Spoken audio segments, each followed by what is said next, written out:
G'day, g'day. Welcome back to aKiwisProspective. Today we have Michael Carter, who's here from the Opportunities Party, and we're going to be covering policy, his journey into politics, who he is as a person, and why he chose to stand for Tauranga. So, welcome to the show. Hi, Quentin. Thanks for having me on. No, that's quite all right. So, I think before we get into the nitty gritty of the Opportunity Party, I think we should learn more about who you are as a person. So, wherever you want to start, I've had guests start from childhood to when they left high school. So, however much you want to divulge to us. Yeah, so I guess sort of I'm originally from Christchurch, to school down there, and then started an architecture degree at the Polytech, and then continued on that up to Auckland University, did my Masters of Architecture, and then worked in Auckland for about 5-6 years, and then still in architecture, and then moved to Tauranga, and and then it's sort of pretty recently that I jumped into politics. But yeah, it's going all right. Yeah, that's quite funny. I'm from Auckland, so I was born and raised there. Yeah. And I understand wanting to leave it. Yeah. No hate towards the Jaffas out there. I am one still. But let's just say I couldn't handle the traffic and the amount of people. And which is funny because I came to Auckland 2.0. Which is great. So you've been doing architecture for a while now. Part of that corporate white collar space would be a way to frame it, right? And so how did you end up joining the party? Was it a you reached out to them, or you happened to go to one of their events and something arose, a mutual friend, or how did that look? Yeah, so I guess I've voted for Opportunity before, and sort of recently this year, I guess I was sort of a little bit. It was the real trigger was probably that fishing amendment bill that was being pushed through by New Zealand First, and I just thought, I've got to do something about it. And I was talking to my wife, and then just initially it was just going to be a volunteer. And then I put my hand up to be the Opportunity Party candidate, and it's good. Yeah, it's been going well. I was particularly considering the polling. The conversation is no longer whether it's a wasted vote. No. The conversation more of now is how did you get here and which way are you going to swing? Which is quite interesting how quickly that shifted from the start of the year. So in saying all of that, so you've obviously had conversations with higher members of the Opportunity Party. I presume the leader as well, Q, as she goes by, which is quite funny because that's my nickname at work. And you've said that you've voted for the Opportunity Party before. Yep. So what initially pulled you towards that direction as a voter? So I've my sort of voting background, I've flicked between literally National and Labour, and then I was getting to the point where it's just the constant flipping's not good, and I wanted a party that actually just can kind of just get on with the job with decent solutions, with a future focus, and that's exactly what I see Opportunity. It's looking at the kind of creating a path forward that focuses on the future and stop the division. I think that's something that a lot of people watching will appreciate is we need to start preparing for the future now more than ever. Yeah. Right. We're seeing symptoms of our society that stop preparing for the future. We're behind in infrastructure, we're behind in housing, we're behind in education, we're behind in funding. There's quite a long list, and the challenges that are going to be presented that are already here in some cases, like AI, are at our doorstep or they're coming down the street, and we're just not ready. I think a prime example of it is how we're going to fund our pension for retirement. That's a great example of how actually we did the hard work a long time ago and it paid for a long time, and now we're running out of money. And we seem to just think that the solution is to just push retirement down the road. And my question is, well, why can't we potentially invest in areas that would then produce those funds? Yeah, so I guess to looking at super, we have to go back to the Muldoon era. I think it was 1976 when his election promise was bringing in New Zealand super, and it was arguably one of the worst decisions a politician's ever made, and we're paying for it now. Australia, so Muldoon cancelled the compulsory superannuation scheme that was set up by the previous government. Australia never cancelled theirs. So Australia has got this huge wealth fund. Their average their savings is about 5 times more per capita than what we have. And so we're in this position now where when the New Zealand super was brought in, there were 7 taxpayers to 1 superannuant. Now there are 3 taxpayers. Soon there will be 2. Yeah.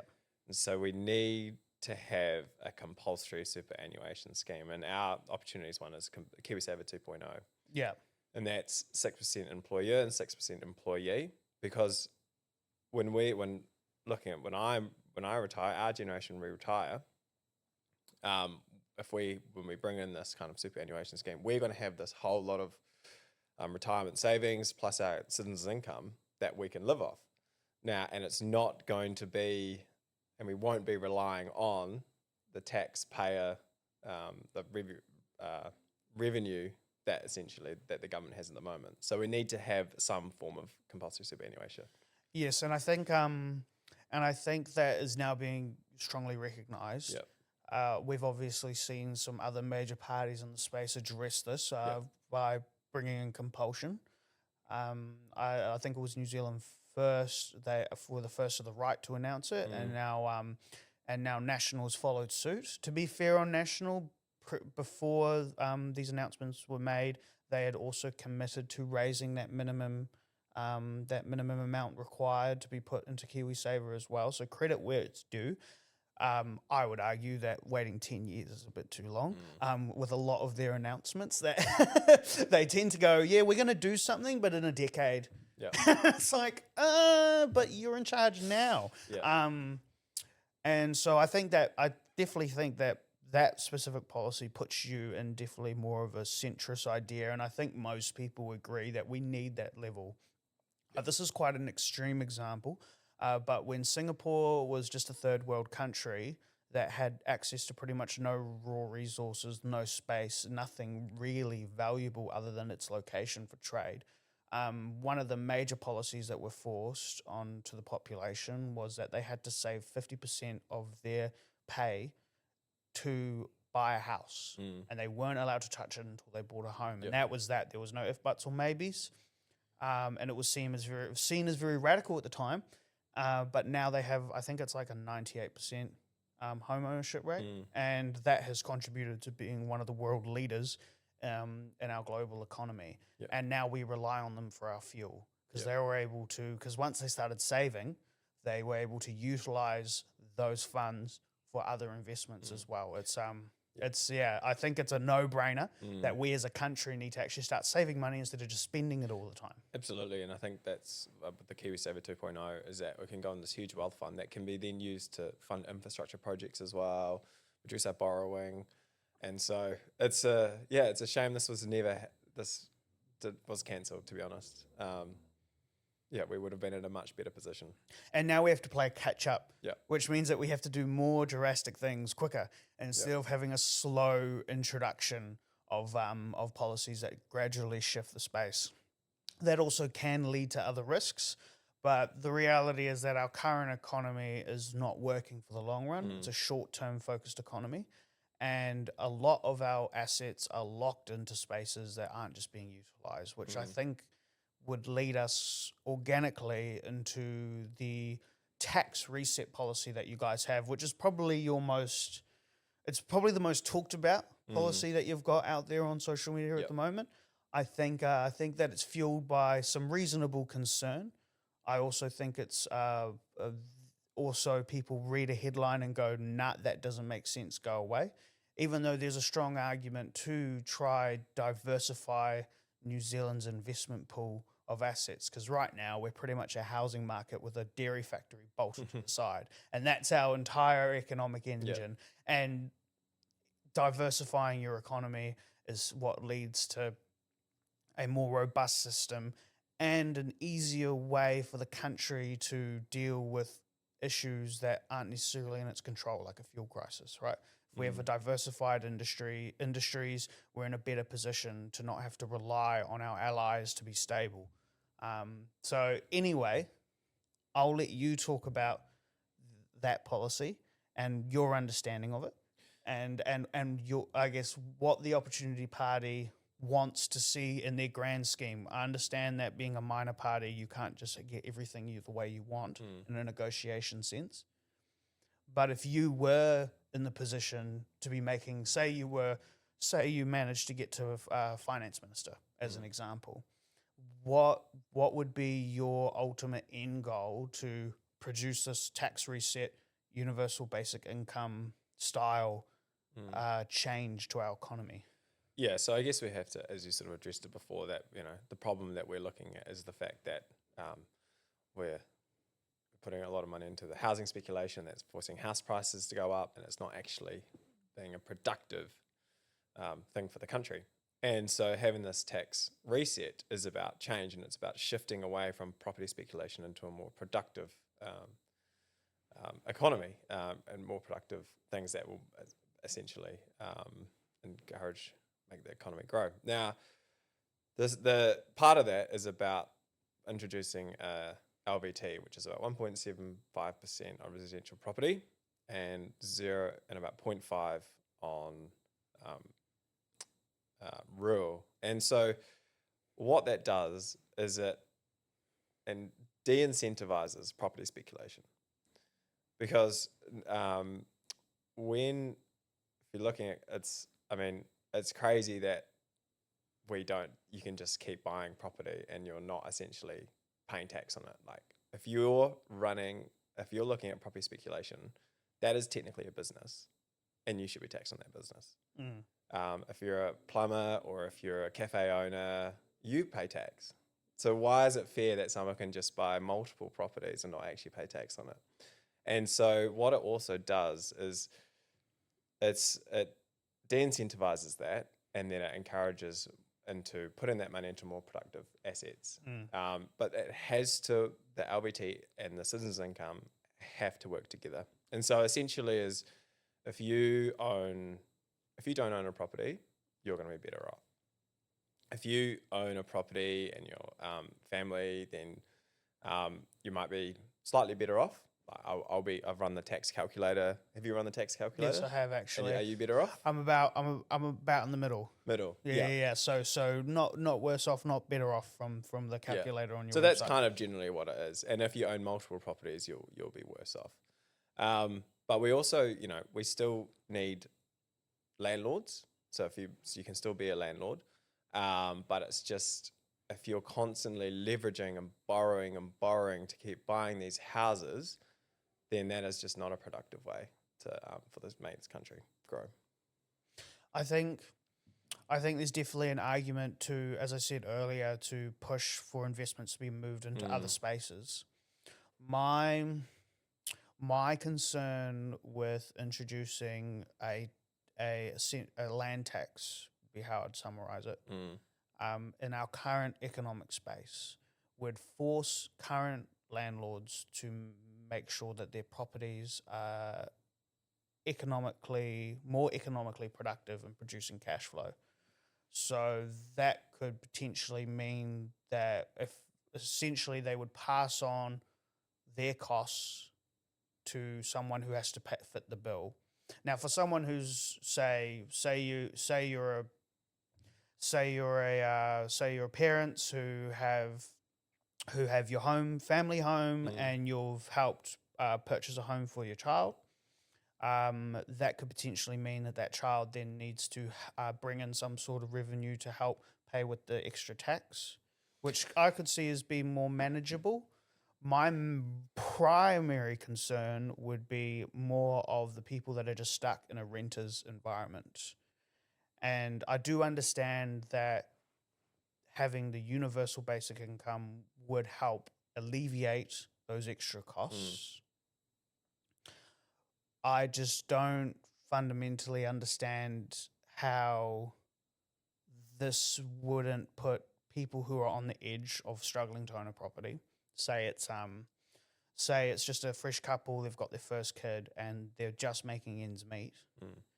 And then they need to now take into consideration a 1.75% payment every year on their house. They might just decide to sell and then move back into a renting environment. And that, I just have like a little bit tinfoil hat here. I just don't want to see those who already have enough money to be able to afford those taxes to then use that as an opportunity to mass buy up homes, essentially. No, I think you've got to factor in the citizen's income here. Yeah. And so this whole thing is not about making people's lives worse. It is not. And so if someone owns a house using that tax calculator, they are going to be about the same, if not better off. And so if they're renting, they're going to be better off because they're going to get that citizen's income. And the land value tax, it's still, it encourages intensification. It encourages development because it means that you can then, if we still need landlords because people are still going to rent, but it means that if a landlord might look at, buying an apartment or having townhouses, and so therefore you can still provide that service, but it's just moving away from property speculation and just leveraging and leveraging and leveraging. And because and that's one of the things as well, the wealth tax, is that actually it's quite hard to tax wealth, because how can you quantify someone's wealth if you're just leveraging houses? Whereas a land tax is, you can't get out of the land tax. It's a physical asset. And so, I think, and it will also help reduce house prices a little bit as well. So encouraging more people to be able to buy houses. So I think, it will definitely help people into houses and move that. Yeah. I think I definitely think more availability will be a positive thing for everyone. Yeah. Something that Chris Bishop talks about is that the reality of places, particularly like Auckland, is that especially around places like train stations and bus hubs, Absolutely. there needs to be far more denser housing available. So you guys keep calling it a land tax. Is that because the tax is based on the land value instead of the actual physical building? Yeah. Those will be two separate calculations. So just as an example, if I owned 1,000 square meters and I only had one house on it, and this new tax was on its way and it was being introduced organically, so people had time to adjust, I could then decide I'm gonna borrow against my mortgage to develop that one house plot into a duplex, just as an example, which then would help offset the revenue that I would need to help pay the tax on the property that I own, because they're two separate calculations. Yeah. So it's the land tax is literally only looking at the land. So say if you have $1 million house, the land value is $500,000. Yeah. So you're only paying tax on that land. And so in Tauranga, we need to intensify. Like we're constantly sprawling at the moment. We keep building further out. We want to have just a standalone house, and that the amount of costs involved in keep building that infrastructure, building roads, we've got massive congestion problems. And so it's going to cost the city so much. Which it already is. And so and we need to start encouraging intensification. And so one of the ways to do that is by incentivizing development on land to build 4 townhouses on it. So then therefore your land value tax is then split between 4. And so it also, one of the things as well is that having a land value tax stops people just land banking. And so if you look at properties in town, or you look at if you're just sitting on a house and just waiting for it to go up, then that's going to start costing you money. So Mm. you're going to have to do something about that. And so it does. It incentivizes development, which of course development, construction. So yeah, it's I think it, and there's also in I mean, if you look at land values in the last 40 years and you look at how much has just skyrocketed, Yeah. I think it's completely fair that there's a little bit of tax on that. Mm. Would there be because the goal is to make the Kiwis' life easier. Yep. Is there going to be different rules for, say, investors who don't live in New Zealand? So, for just as an example, say you're a big developer, you own 400 houses in Auckland, and this tax is going to be coming through. Yep. Are you willing to exempt them so to keep their revenue in the country, or are you going to make it harder for them to then free up the market so that more Kiwis could potentially take advantage of those who don't want to put that money into property anymore because there's taxes added to it? That's probably too simplistic of probably what would go on, but I would imagine that's what I would be thinking if I had hundreds of houses and it was just for, land banking, using that existing asset to then borrow and buy more. If that's no longer financially viable and I wanted to shift that capital, say, somewhere else in the country or outside of the country, would there be any wiggle room for those investors to try keep them in the housing market so you can use their funds for development, or would you rather see them go so that there's more opportunity for somebody else to step in?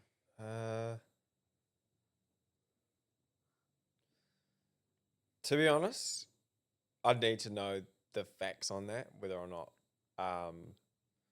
we would have. I guess it's just a simple. If you own land, doesn't matter if you're an overseas company or not, you're paying a land value tax. So yeah, I can't see. Yeah, to be honest, I'm not sure. Fair enough. We would want to see that, yeah, if you're paying the land value tax, you're an overseas company, you pay the land value tax. Yeah. Just like everyone else. And to be fair, trying to keep policy simple makes it easier to implement, easier to regulate, and easier to work with. I think your leader Q, she was asked pretty much directly about this universal basic income. That means millionaires are going to get it. She's like, yep. Because it needs to be the same for everybody. Yeah. That's how it works. That's how we make it work. And if we start drawing lines and making all these different rules for all these different people, then that's how you make things complicated. That's how you get the bloat. That's how an idea falls apart, essentially. Which I don't necessarily disagree with. I think there is it's something nice about just having simple, like for example, compulsory KiwiSaver. That's that. There's no if, buts, or maybes. And simple policy makes sense. And now, funny enough, everyone seems to agree on it now that we're really going bankrupt.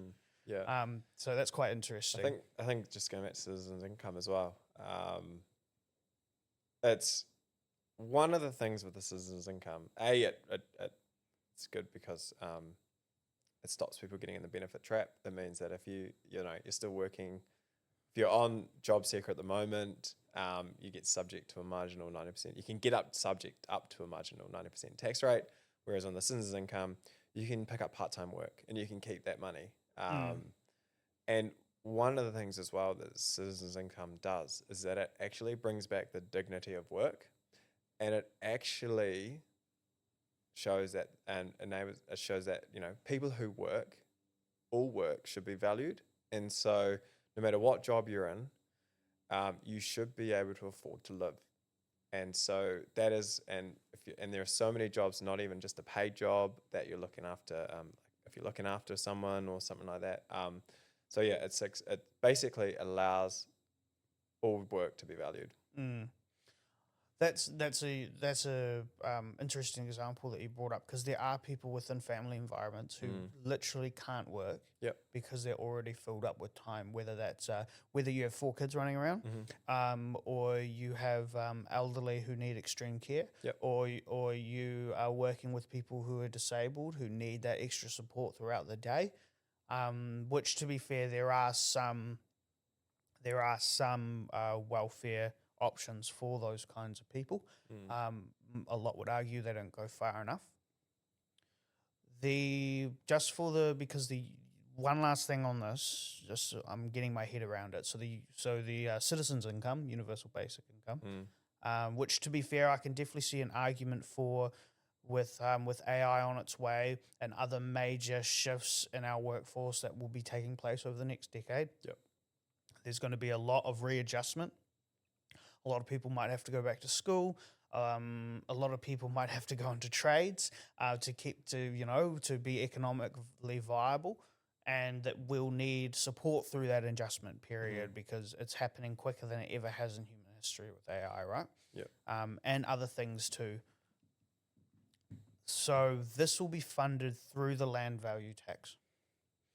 If we see housing prices collapse due to investment pools being pulled out, I'm not saying that's what would happen, and that in the combination with people writing off their taxes to wait until they sell the property, which I saw was an option for this policy. Yep. There would be theoretically a gap in funding that would then need to be provided from somewhere if that wasn't able to. I don't know your numbers. I haven't looked through it. My question is if you lay it all out and then a gap is presented, would we then need to consider pulling that revenue from somewhere else, or potentially even from overseas borrowing, to keep that going during that adjustment period? So the whole tax package is about $4 billion positive. So there is probably a bit of wiggle room in there for that. But again, I'd need to have a look at the numbers and factor in all those things. We do anticipate there could be a little bit of a drop off, but house prices will continue to rise with inflation alone. Yeah. So definitely. Yeah. No, fair enough. It's just a thought that I had. Just only because I heard that you could write it off till you sell the property, which to be fair, I think is a reasonable option to put out there while everyone adjusts. Probably my only major concern regarding that space would be, say, if you're elderly, and your intention was to pass down property to children, which in our current climate, a lot of people are waiting on that so they can finally buy a home. And if they then have to send a portion to it, and depending on how long you've owned the home, a majority of those funds straight into the tax, then that money is no longer accessible for the next generation of their children, or even just for the rest of their retirement for whatever. I didn't realize how crazy expensive retirement care places are.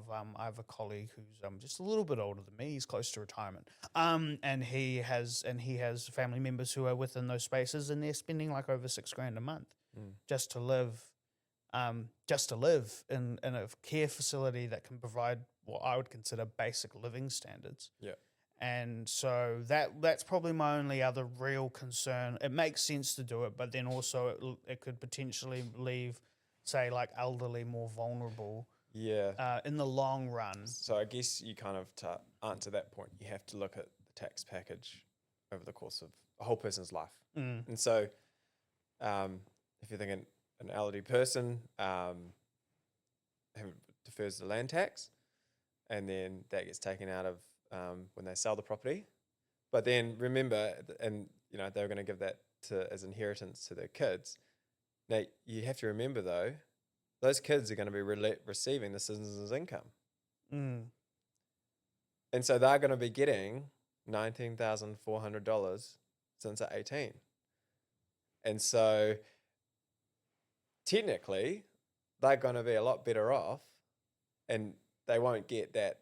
There might be a lot of inheritance they don't get, but they're going to be so much better off with our tax package than just relying on that inheritance. Yeah. So it needs, I think this is a thing with this tax package that can't just be looked at, it's going to, it's about a 10-year phase in anyway, but you can't just look at it in the now. You have to look at over the course of someone's life, just look at, if for example, I've got a son that's on the way, and he'll turn 18, and then he'll get his citizen's income, and then he'll get all he'll if he goes to uni, be able to use that for paying off a student loan, and then he'll leave home, and then I'll retire, probably by then 70, and then on the last might defer my land tax, but that his whole life he would have received so much more and would be in such a better position, so it won't be as important.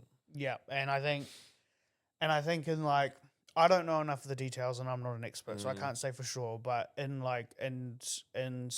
if we look at it as a whole package and the goal, and say we get to that goal, then theoretically, housing would be more affordable as well. Yeah. It would have re-incentivized investments into other parts of our economy, providing jobs, development, which is very important, especially if we're looking at building more dense housing, which seems to be something we have to deal with one way or another, and that will also require more infrastructure. Like, I think Auckland's sewage capacity is at 98% or something, and they want to add like 1.5 million more homes. It's like, you're going to have to do a lot more than just build homes there. Yep. Those are brand new motorways, those are brand new sewage systems, power plants, you name it. Like, all of that has to come with it. And that's another problem with building out too much too, is that you then have to extend all that infrastructure further away from where the revenue is being produced. And that's all definitely needs to be taken into consideration. I have a better understanding of that now, so thank you for that. Since I brought up that policy, I feel like it's your turn. What's the policy that you're most excited for from the Opportunities Party? Oh, it's definitely the healthy oceans. Yeah? Yeah. It was one of the things that motivated me to stand for opportunity, was because I could not stand to see this dreadful fishing amendment bill go through. And anyone who's a recreational fisher, anyone who cares about our ocean, knows that the health of our ocean is, we're not looking after it. It's a resource. It should be shared. It should be in a fair way. And we're trawling our oceans. We are just selling our fish cheap. Ordinary Kiwis are struggling to eat. We should use that resource to help, people put food on their table. And so I think our healthy oceans policy, which is about phasing out destructive fishing, restoring, protecting 30% of our ocean, looking at commercial fishing in more of an ecological space, and instead of the quota management, actually looking at, okay, well, what is the actual ecological value of these fish, and harvesting them in a much better way, and also creating like a blue economy where, I'd like to, especially Tauranga, right? We're surrounded by water, and we can, if we trawl up a fish, it's with the destruction and everything, and sell it off as like $2 or something like that. Now, if we could market ourselves as the best spearfishing in the world, right? And we have people from all overseas come here, fly in, and they we're renowned for it, and there's this huge industry around it. Then that one fish that is caught through spearfishing would be worth hundreds to the communities, to the economy. And so we need to change the way that we commercially harvest our fish and actually use it as a way for it's our big blue backyard, and we need to actually look after it. That's quite interesting, because it's similar to our hunting industry at the moment, how people will come over from the States and other places, and they'll pay premium top dollar for these like tens of $1,000 packages to come here for a week or two. They'll have like a tracking tag on whatever they're hunting, and then they'll go find it, and they champion it, and and instead of just making however much for the carcass that you would at a local butcher, you're getting all of that revenue from the flights, from the hospitality, from the extra time they spend here, those farms more economically viable. So that's actually quite an interesting perspective that I haven't heard before about the ocean, because that just does actually make sense to me. It's I'm not sure I'm not sure what the percentages of our economy when it comes to how much we make from the way we fish at the moment. I imagine it's quite substantial, that there's quite a lot of money behind it. I'd imagine it accounts to the billions over years. If we were to see these changes take place, then potentially in the short term we could see a cut of that revenue. But I think what you're alluding to is long term, where we have a balanced ecosystem that can continue to produce for future generations instead of it just being sucked dry, which is what you alluded to with that fishing bill that New Zealand First were trying to push through, and destroying ecosystems for the sake of profit. And I think that needs to fundamentally change across almost everything in New Zealand. That actually, if I go to see a doctor, I want to see a doctor who cares about my health, not cares about their paycheck. If it so happens that they're so good about at caring about my health that they're paid well, awesome. That's great. And we want to incentivize those people. But at the end of the day, if I overheard my doctor going, their priority is the money that they make out of me instead of my health, I'm going to go for the person who cares about my health every time. And I think that we can connect to that on an ecological and economic level. We want longevity. We don't want cheap, easy solutions now. We don't want just payouts. We don't want just tax cuts. We actually want a long-term vision that will provide real solutions for future generations. Because let's be real, the country's pretty stuffed at the moment, and it's been a long time that we've headed down this terrible track, and that needs to change. And I think that's part of the reason why, as well as the hard work that the Opportunities Party has been putting in, it's very clear that there is passion, there's money, there's direction. It's all coming together for the Opportunities Party. And it's also during a time where the population they've seen behind the curtain, and they realize that Labour and National are kind of the same bird, and they tend to just pass it to each other.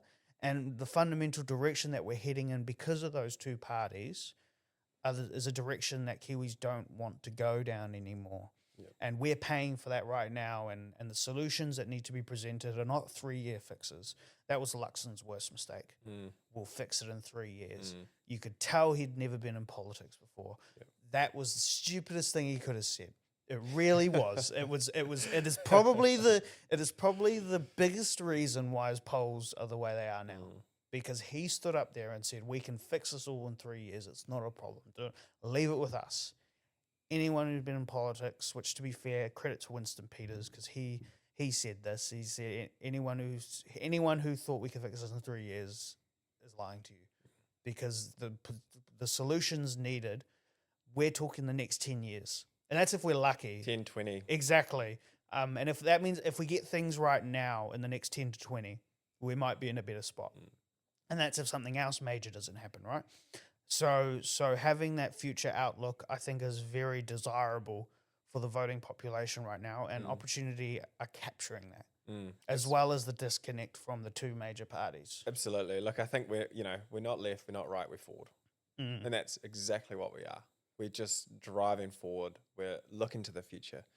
And also that mentality of the fact that, we can still grow the economy and we can look after the environment at the same time. We've this sort of the narrative that we have to destroy the environment for growth is just complete nonsense. Our economy is our environment. We can't have a strong economy without our environment. And and I think we're seeing that there's so many renewable energy. I mean, if you're not moving to renewable energy, I mean that's so many benefits to the economy because of that. So if you're trying to look in the past about fossil fuels and trying to you're sort of flogging a dead horse. The way forward is, you can essentially kill two birds with one stone, grow the economy and look after the environment. Yeah, and I think for those who have a stigma against renewable energies, we're not just talking about solar and wind. There's hydrogen, which Japan is spending billions on to essentially take reliance off oil. Fusion is massive. look into fusion if you have time. The recent developments in just the last year alone, let alone the last decade. And even batteries. So I was at an energy talk the other day, and it was talking about just battery storage systems, and immediately like they're being rolled out all throughout New Zealand, and that then will negate the need, because obviously you've got the problem when the lakes are dry, sun's not shining, wind's not blowing. How are you going to fill that gap? And that is that's why we burn coal at the moment. Sadly. Yeah. But with battery storage systems, you can have those. I think they're possibly building one out of Huntley. I'm not 100% sure. But then that immediately is like, well, you've got instant electricity that can then be stored when it's connect to solar powers, when it's sun shining, and we've had some great weather at the moment. Then that can be stored, and then it can be turned on when you need it the most. Yeah, and I think this links quite organically to your energy policy. I definitely think, from my perspective, diversify. There is a shitty reality at the moment that we do still need oil. That doesn't mean that we just have to put all our money into oil. Like, for example, I think closing Marston Point was a dumb idea, just from a national security level. Semi-disagree, because is it from the oil that we have in New Zealand does not run on that refinery. So we still have to import oil out the strait. So it's not like it wouldn't be the fix-all solution. Oh, definitely not. We still have to import the oil. 100%, and it's not, and I definitely don't think it would have fixed everything. I just think that if we had, this is what I would say to most people where I talk to about this.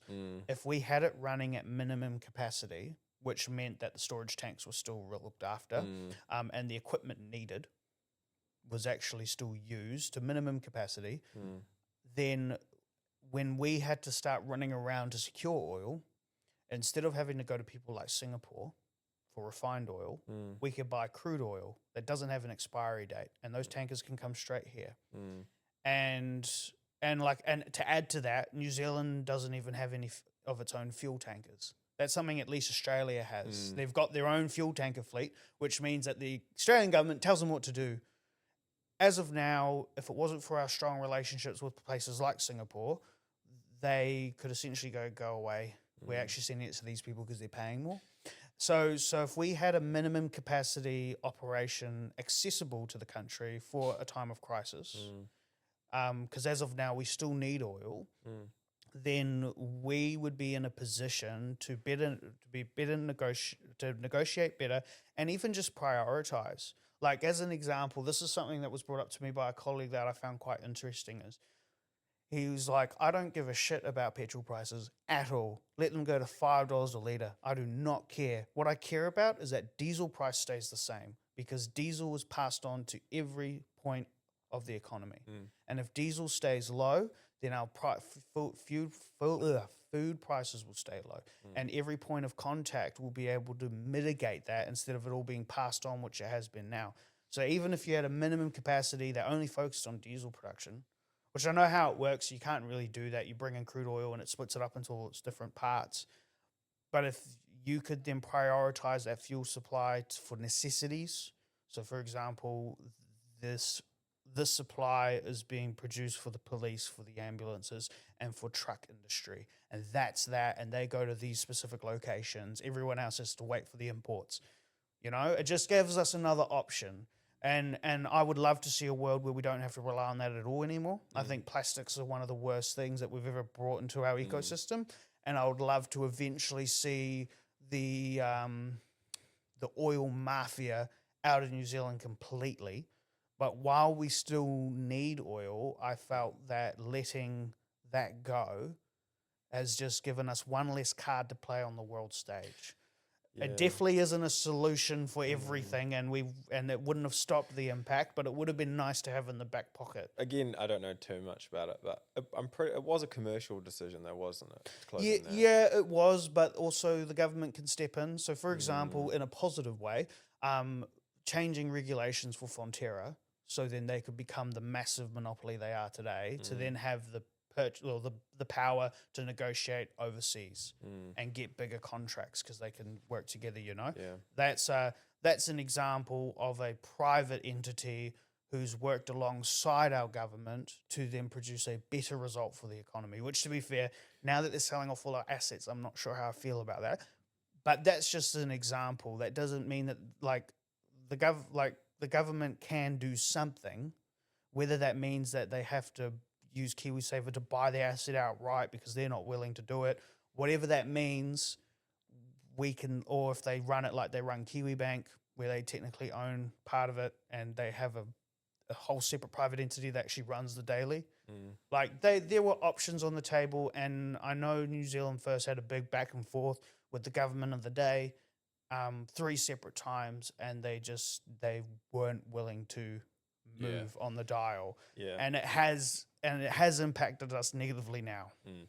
I guess the key sort of takeaway from this is that we need energy resilience, and Yeah, and that's exactly what this fuel crisis has shown, is that we can't be subject to the pressures of the external world, and we need to have our own resilient energy system, and the best way for that forward is electricity and renewables, because that is it goes from, and part of that is, who knows what it's going to be like in the future, right? Electricity, the technology, the growth in it and everything. And so, you might have induction in roads, you could just have cars driving in roads. You might not even, and, you have electric trains everywhere. And so the energy grid, your oil won't be the key energy that is used.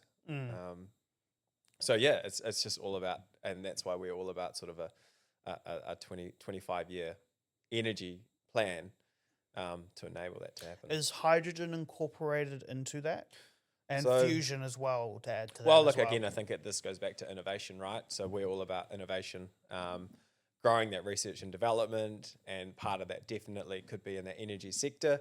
And there's already amazing things that are happening at the moment. And yeah, hydrogen.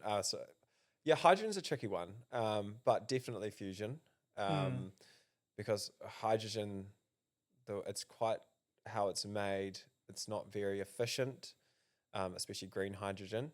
And grey hydrogen is made from, I believe, petrochemicals. So, I think it's definitely more around fusion. So that's the nuclear conversation, then, isn't it? Well, yeah, it's different because it's not fission. Yeah. So, So but less risk and all that stuff, but there is Yeah. that stigma in New Zealand. Well, I anything to believe do with we've got nuclear. companies working on fusion at the moment, I think. Oh Which yes, there's a is- New Zealand. You're very yeah. right. There's a New Zealand company. I Yeah, can't it's remember fission- the dude's it's name. fission He's that- awesome. I should have searched him up Yeah. before we talked about this. I can't. He deserves the credit. He's a New Zealander, and he's been making major breakthroughs in fusion technology, which I don't see. If we want our own data centers, if we want to be sovereign, and we want to be self-reliant in the long-term future of this country, we're going to need our own data centers. We're going to need our own ability to produce energy. And so to me, I definitely think hydrogen for things like, for example, trucks and massive industrial things that are arguing to keep oil for. I think hydrogen can slip into that space. We'll see how further battery technology gets, to be fair. But I think fusion is an undeniable reality of our power consumption as a species, I guess.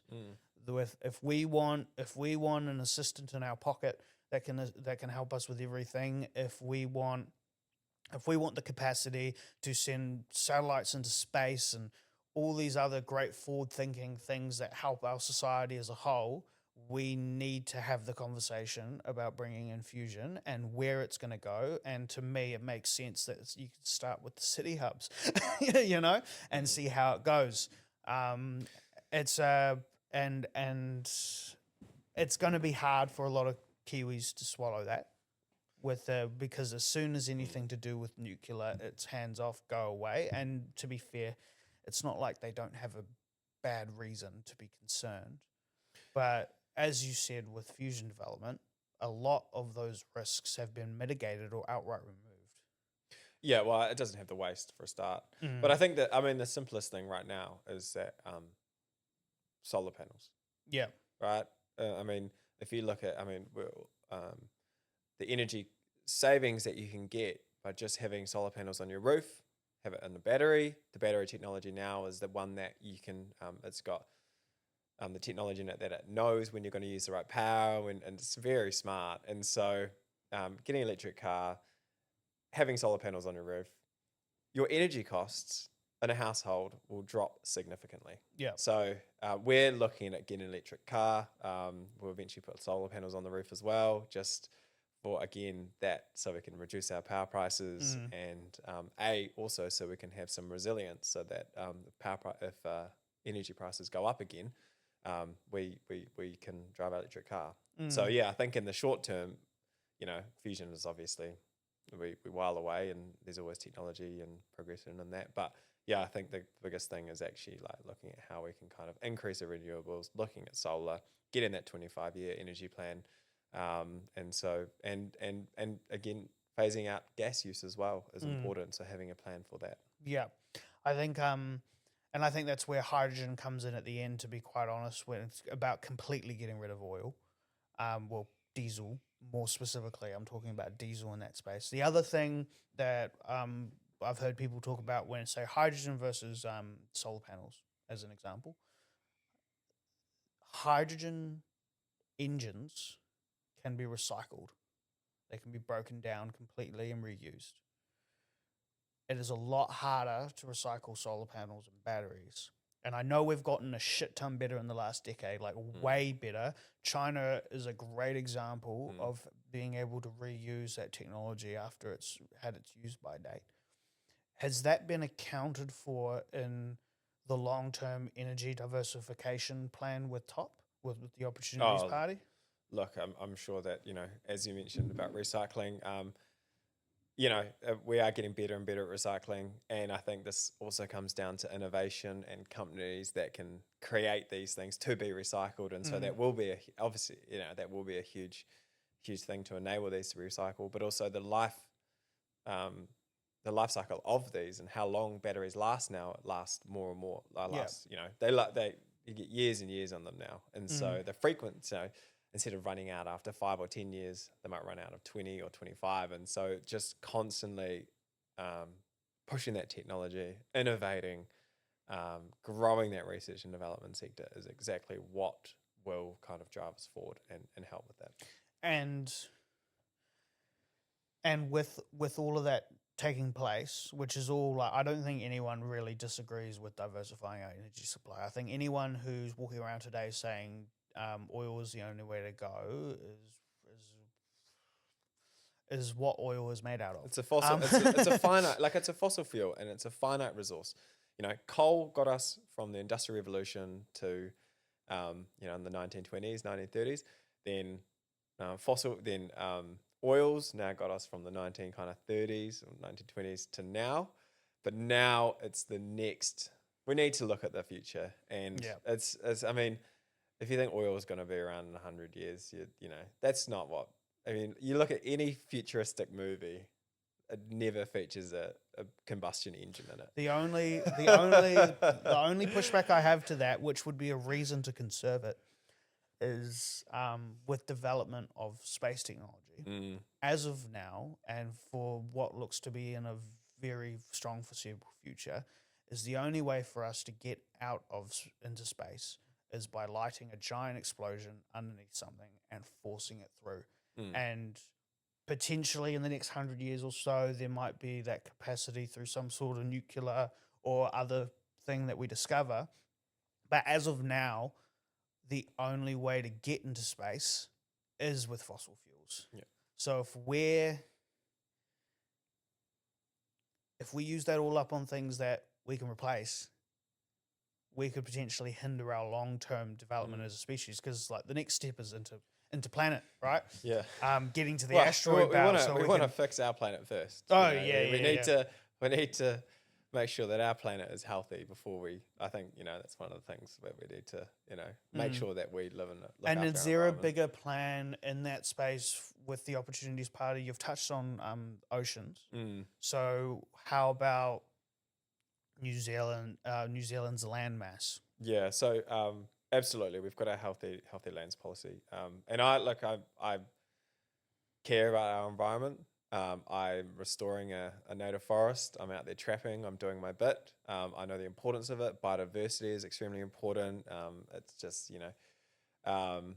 and so yeah, we're about ensuring that we have a healthy environment, and so it is looking in how we can work with ensuring that farmers, when they farm, they look after the environment, looking at bringing in sort of wetland sequestration for ETS, reducing the amount of pine trees, and actually encouraging natives to be planted for carbon storage.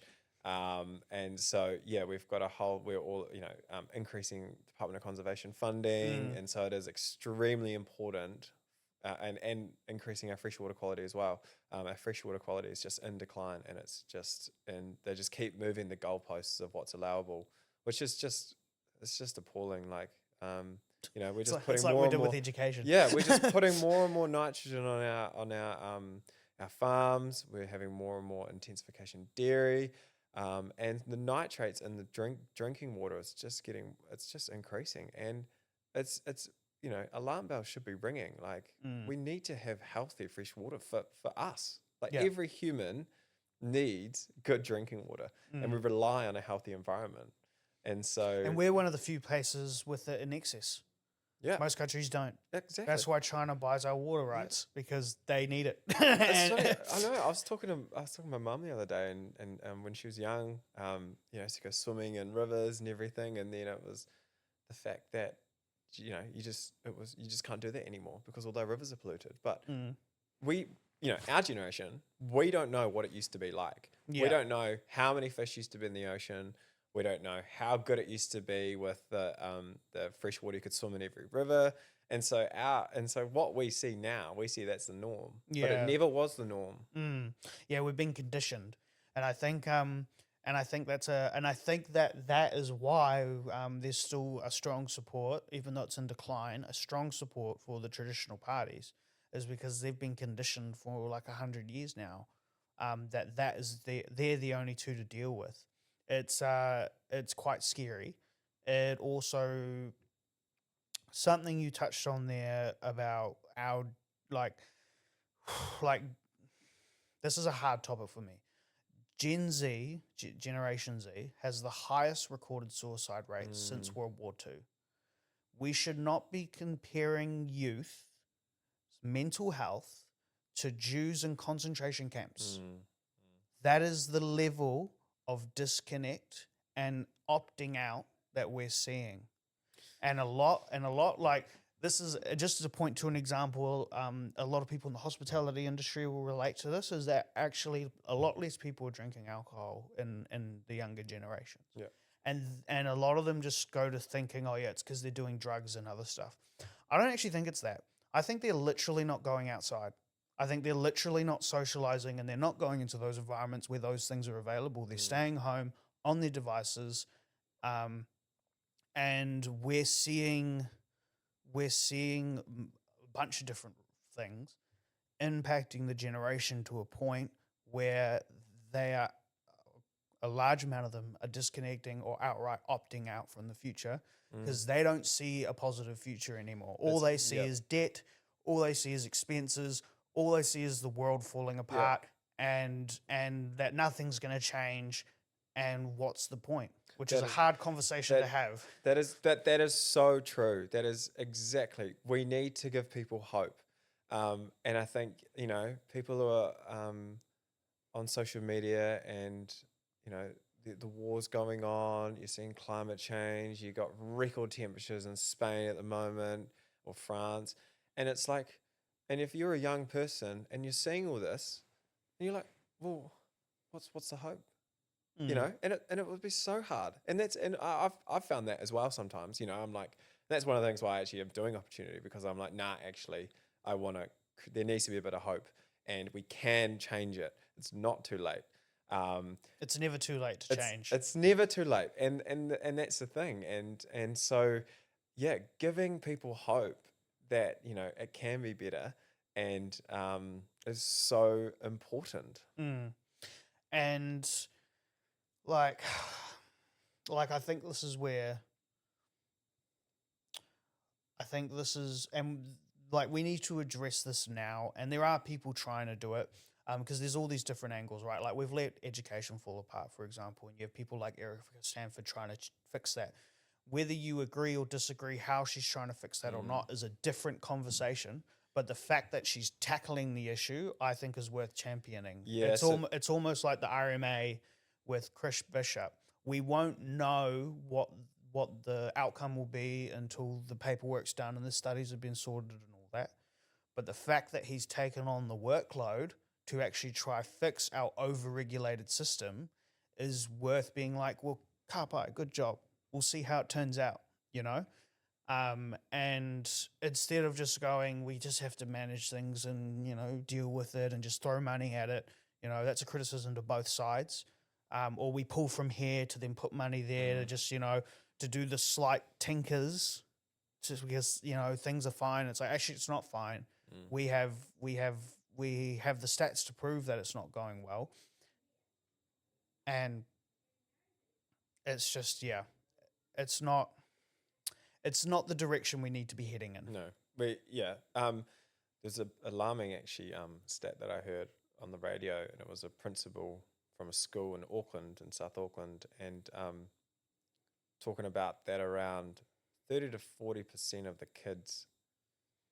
Now I'm not 100% sure, like exact number, but it's around this number.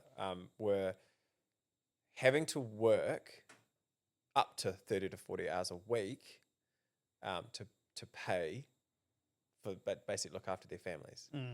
Now that when I heard that stat, I was kind of like, oh man, like there's no point in cracking down on truancy when you've got people who are literally turning up late to school, not turning up to school because they have to drop out and work for their family, to support their family. Now that I was like, man, something's got to be done about that. Like, and I think that's where our citizens' income comes in, is that these families will be better off, you know, and that their kids can actually have the ability to go to school, and they don't need to work 30 to 40 hours a week. They can go to school and they can stay in school, and then they can finish school and do whatever they want. And so I think it's so important that we give these kids, like, we should throw money at education. Like, you know, it's to enable, it's like the phrase, you know, sort of, if you're a child and, you know, wanted to go to university and you, and then you're sort of running a race and you've got someone who can afford nice running shoes, and then you've got someone else next door to you who's got some old running shoes on that are falling apart.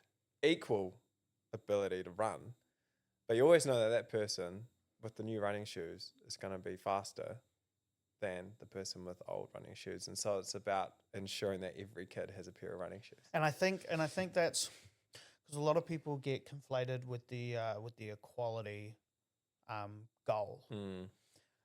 Equality of outcome is never achievable. Well, there's too much things going on. There will always be people that are better at things than others. That's part of why competition helps incentivize economic growth. That does not mean that we can't provide equal opportunity. That's exactly for everybody. That's exactly it.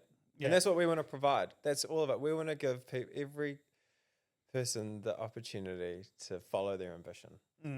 And so that's it. Like that's basically fundamentally it.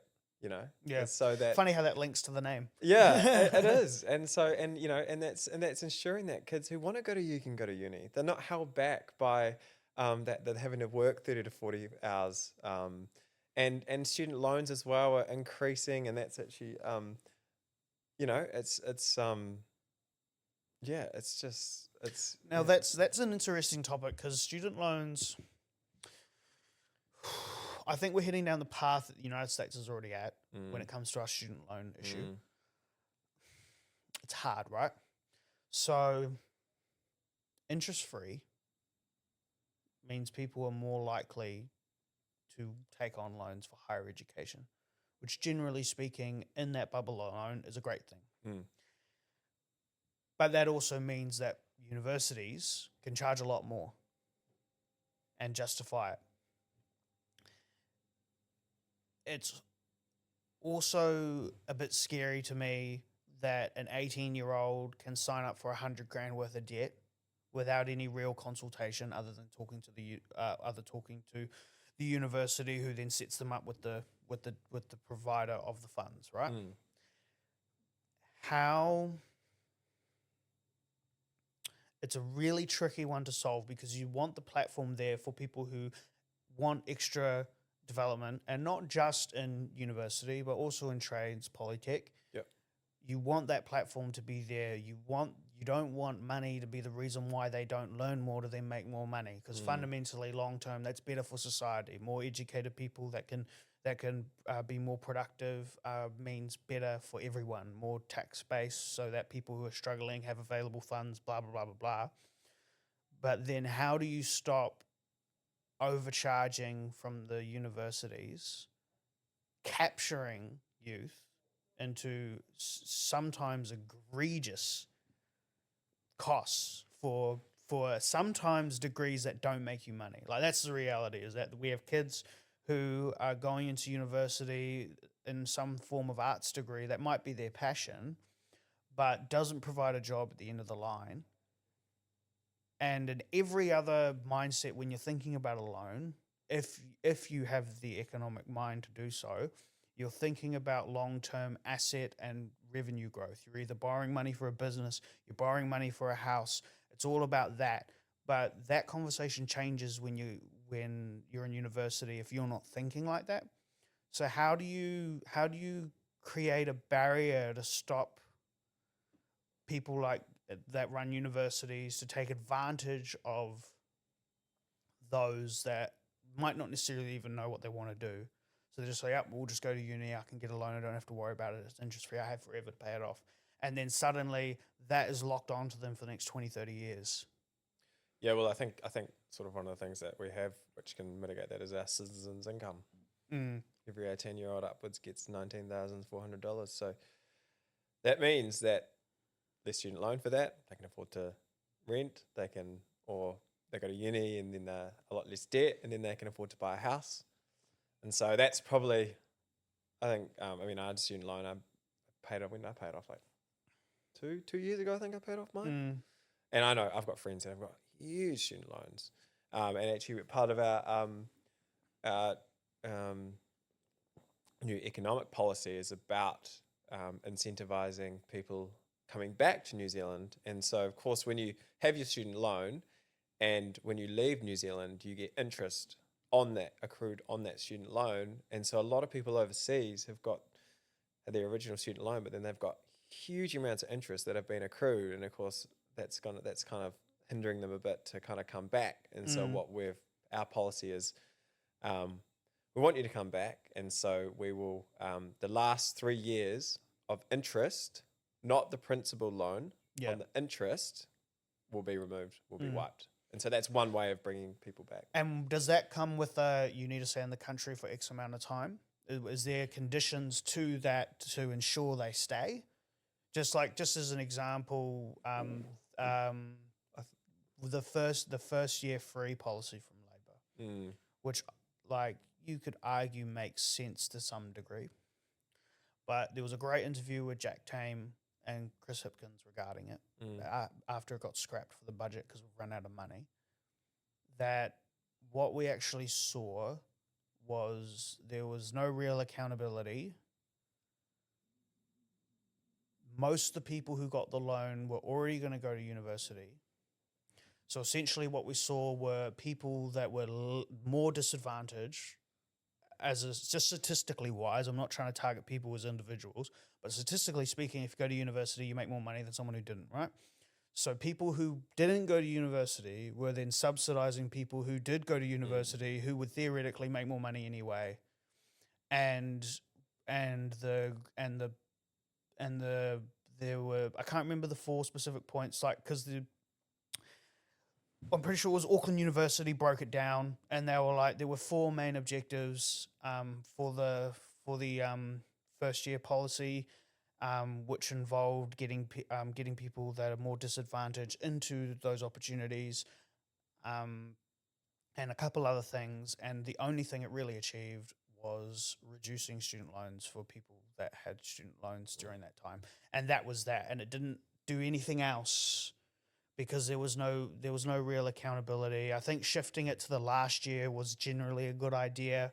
Incentivize you to get, and when you make that decision, you're not thinking, oh yeah, first year theory. You're thinking, oh, so I've got to pay for the first 2 years or first 3 years or whatever. It changes the mindset, right? And ultimately, it got scrapped because it didn't perform in the way that they wanted it to. So if we were to incentivize Kiwis to come home, which I think is fundamentally worth it, we want, especially the people who have gone away, because generally speaking, they can afford it and they have the intellectual capacity to go do that. Which, like, if you're looking at our economy at the moment, Australia looks great. And not even just Australia, there's other countries as well. So how do we make sure that when those people do come back, that they stay, they participate, and they work for the longevity of the country instead of just coming back for a couple years, taking their payout, and then going again?